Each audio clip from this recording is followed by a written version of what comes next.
Ma'asyiral muslimin wal muslimat, sidang jamaah subuh rahimakumullah. Alhamdulillah, subuh hari ini kembali kita dipertemukan dalam keadaan sehat zahir batin. Insyaallah kita akan lanjutkan kembali kajian kita, masuk kita ke dalam satu tema yang kita niatkan sebagai persiapan kita untuk memasuki bulan suci Ramadan yang insyaallah tidak lama lagi akan mendatangi kita, yakni adabu tilawatil Qur'anil Karim, adab-adab atau etika-etika yang terkait dengan hubungan kita dengan Al-Quran, terutama tilawah. Tilawah ini maknanya membaca dengan tadabbur, membaca dengan perenungan. Kalau kita perhatikan ayat tentang bulan Ramadan, disebutkan hanya satu kali di dalam Al-Quranul Karim, dalam suratul Baqarah, Syahru Ramadhan alladzi unzila fihi al-Quran. Jadi ketika Allah Subhanahu wa ta'ala menyebutkan tentang Ramadan, maka hal pertama yang Allah kaitkan dengan Ramadan itu bukanlah puasa, bukan juga sedekah, bukan umroh, tetapi yang pertama kali Allah kaitkan dan ingin Allah ingatkan pada memori kita ketika menyebutkan bulan Ramadan itu adalah alladzi unzila fihil Qur'an. Jadi bulan Ramadan yang Allah turunkan Al-Quran di dalamnya. Allah tidak mengatakan Ramadan yang Allah wajibkan puasa di dalamnya, tapi yang pertama kali adalah Al-Quran. Seakan-akan Allah Subhanahu wa ta'ala, menurut para mufassir, ini hendak mengingatkan memori kita pada satu momen penting, momen berubahnya peradaban dari peradaban jahiliyah kepada peradaban Islam, dari pengagungan kepada benda-benda, kemudian menjadi pengagungan hanya kepada Allah Subhanahu wa ta'ala, dan momen itu dimulai dengan diturunkannya Al-Quran. Jadi ketika kita menanyakan apa kaitannya Ramadan dengan Al-Quran, ini sesuatu yang tidak bisa dipisahkan. Jadi jangan sampai Al-Quran ini diamputasi. Berlalu satu bulan ini sementara kita tidak punya hubungan yang khusus dengan Al-Quranul Karim ini. Baik, jemaah subuh sekalian rahimakumullah, kita mulai dengan beberapa hadis Nabi Sallallahu Alaihi Wasallam yang terkait dengan fadilah Al-Quran. Nabi Sallallahu Alaihi Wasallam banyak sekali memberikan arahan-arahan, memberikan targhib yang terkait dengan bulan suci Ramadan ini. Kenapa? Karena pada hari kiamat nanti di antara umat ini ada yang akan diadukan oleh Nabi Sallallahu Alaihi Wasallam terkait dengan Al-Quran ini. Jadi Nabi mengadukan, bukan orang lain yang Nabi adukan, dari kalangan umatnya sendiri. Ya, mudah-mudahan kita tidak termasuk. Kenapa? Karena hubungannya dengan Al-Quran yang buruk. Hubungannya dengan Al-Quran yang buruk. Nah, dalam Al-Quran surah Al-Furqan ayat 30, wa qala ar-rasulu ya Rabb inna qaumi ittakhadhu hadzal qur'ana mahjura. Ya, ini di hari kiamat. Nah, di hari kiamat ini ketika manusia dikumpulkan semua, maka di hadapan Allah Subhanahu wa taala ar-rasul, ya, baginda Nabi sallallahu alaihi wasallam ini mengadu kepada Allah Subhanahu wa taala. Nabi mengatakan, ya Rabb, ya Allah, inna qaumi, sesungguhnya di antara golonganku, di antara kaumku ini, ittakhadhu hadzal qur'ana mahjura, ada yang mengacuhkan Al-Quran, mengabaikan Al-Quran. Ya, kalau dalam bahasa tidak nabati-bati, ya, mengabaikan. Ya. Ini jangan sampai kita berlindung kita kepada Allah Subhanahu wa taala, jangan sampai di hari kiamat nanti kita ini termasuk yang diadukan oleh Nabi. Kenapa? Karena kita mengabaikan Al-Quranul Karim ini. Oleh karena itu baginda Nabi SAW banyak sekali memberikan motivasi-motivasi kepada kita untuk memperbaiki hubungan kita dengan Al-Quranul Karim. Nah, di antaranya adalah Iqra'ul Quran, ya, bacalah Al-Quran, fa innahu ya'ti yaumal qiyamah, karena Al-Quran nanti hari kiamat akan datang nanti di hari kiamat, di tengah-tengah kumpulan manusia yang sedang dihisab ini, Al-Quran akan datang, ya, dan datangnya itu syafi'an li ashabih, ya, akan memberikan syafaat, ya, li ashabihi, kepada para pembacanya, ahli Al-Quran, pembacanya. Kemudian hadis berikutnya baginda kita Nabi sallallahu alaihi wasallam bersabda, man qara'a harfan min kitabillah falahu hasanah. Siapa yang membaca satu ayat Al-Quran, bukan satu ayat, satu huruf, harfan, satu huruf Al-Quran, falahu hasanah, maka baginya satu pahala kebaikan, satu pahala kebaikan. Ada ulama kita yang pernah menghitung huruf Al-Quran itu ada 2.006.000 huruf, 2.006.000 huruf.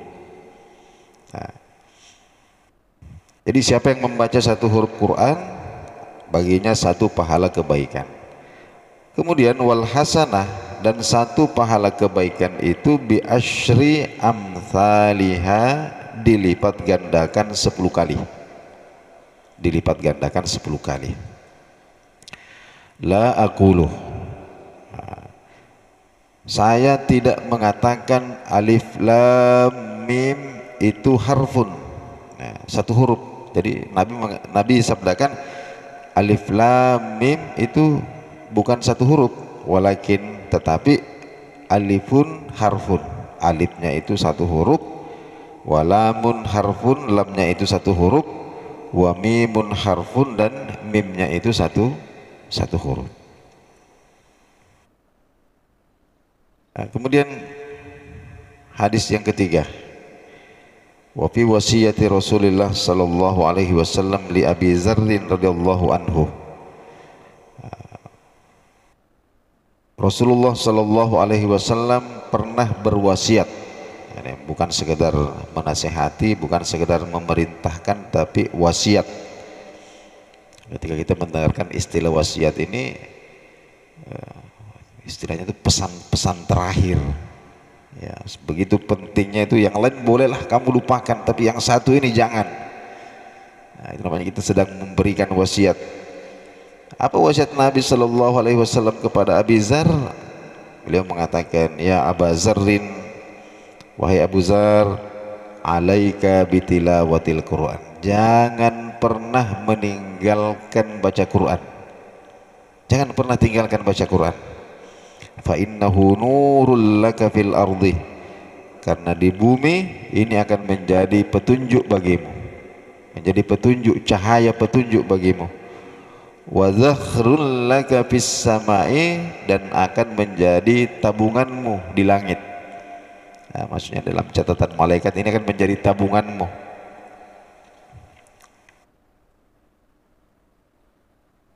Nah, itulah tadi tiga hadis Nabi Shallallahu Alaihi Wasallam yang kita jadikan sebagai targhib kita. Nah, tapi tentu saja membaca Al-Quran ini kita harus mengerti adabnya. Ya, jangan sampai kemudian kita baca Quran tapi kita tanpa sadar tidak sopan, tidak berlaku santun terhadap Al-Quran ini. Nah, yang pertama adalah kita berniat. Nah, sebelum kita baca Quran ini, kita niat di dalam hati ayyaqsida bi qiraatihi wajhallahi ta'ala wa ta'alluma ahkami kitabih wa tanfiza amri rabbih bi tilawatil Qur'anil Karim. Jadi kita niatkan baca Quran ini ada tiga. Nah, kita pasang niat dalam hati. Yang pertama, mengharapkan ridha Allah Subhanahu wa taala. Kemudian kita niat mempelajari hukum-hukumnya, mempelajari kandungan-kandungannya. Kemudian niat menunaikan perintah Allah Subhanahu wa taala. Ini tiga ini. Mengharapkan ridha Allah, kemudian niat untuk mempelajari kandungan-kandungannya, kemudian melaksanakan perintah-perintahnya. Qala Ibnu Abbas radhiyallahu anhu, sahabat Ibnu Abbas mengatakan, innama yu'tar rajul ala qadri niyatihi. Ya, sesungguhnya yang didapatkan oleh seorang hamba itu hanyalah apa yang ia niatkan. Wa ani ibni Imran radhiyallahu anhu, ada sahabat namanya Ibnu Imran, beliau mengatakan, qala Rasulullah sallallahu alaihi wasallam, man qara'al Qur'an, siapa yang membaca Al-Quran, falyas'alillaha bih, hendaklah dia meminta kepada Allah dengan bacaan Qur'annya itu. Ya, jadi menjadikan bacaan Qur'annya itu sebagai wasilah doa-doanya kepada Allah Subhanahu wa taala. Ya. Kenapa? Fa innahu, karena sabda Nabi, sayaji'u aqwamun, akan datang orang-orang nanti, yaqra'unal Qur'ana, ya, mereka ini membaca Al-Qur'an, yas'aluna bihin nas, tapi mereka menggunakan bacaan Qur'annya itu bukan untuk meminta kepada Allah, tapi meminta-minta kepada manusia. Ya, meminta-minta kepada manusia. Nah, An Buraidah, ada sahabat Nabi Shallallahu Alaihi Wasallam namanya Buraidah radhiyallahu an, anna Rasulullah Sallallahu Alaihi Wasallam qal, baginda Nabi bersabda, man qara'al Qur'an, barang siapa yang membaca Al-Quran, yata'akkalu bihin nas, untuk meminta-minta makan kepada manusia, membaca Al-Quran untuk meminta-minta makan kepada manusia, jaa yaumal qiyamah, maka orang itu di hari kiamat nanti akan datang, wa wajhuhu idhamun, sedangkan wajahnya ini tinggal tulang, laisa alaihi lahmun, tidak ada dagingnya sama sekali. Ini yang pertama, jadi mengharapkan ridho Allah Subhanahu wa ta'ala. Yang kedua, ayyakuna ala taharatim minal hadatsaini. Oh, ketika kita membaca Quran, kita hendaknya dalam keadaan suci, hadas kecil, hadas besar. Fattaharatu minal janabati wal haidhi wan nifas. Jadi kesucian itu suci dari janabah, suci dari haid, suci dari nifas, suci dari hadas, intinya begitu. Itu fardun, adalah wajib liqiraatil Qur'ani, untuk membaca Al-Qur'an, au massil mushafi, atau menyentuh mushaf, wa hamlihi, dan membawanya.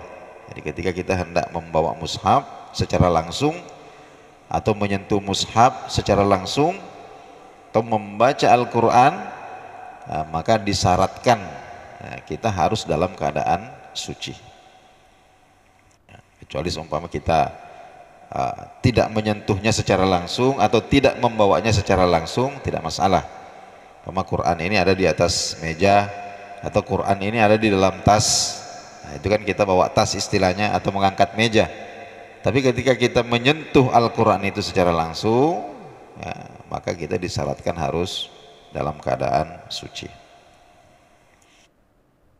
Kemudian yang ketiga, sebelum membaca Al-Quran, tanzimul famih, hendaklah membersihkan mulut.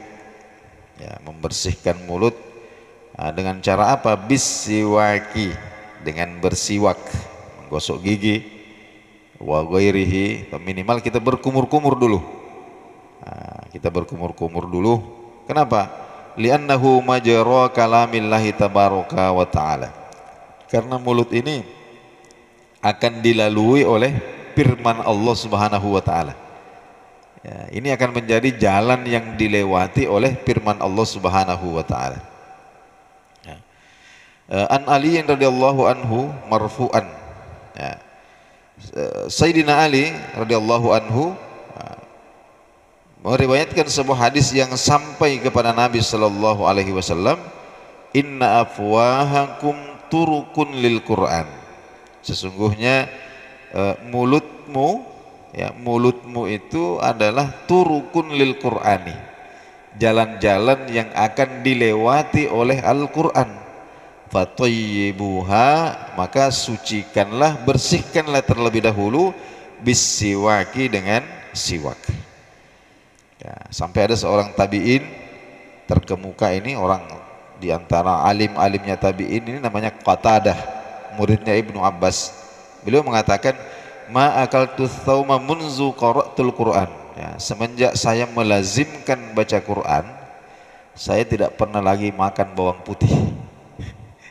Ya, semenjak beliau melazimkan baca Quran, ya, saya tidak pernah lagi makan bawang putih.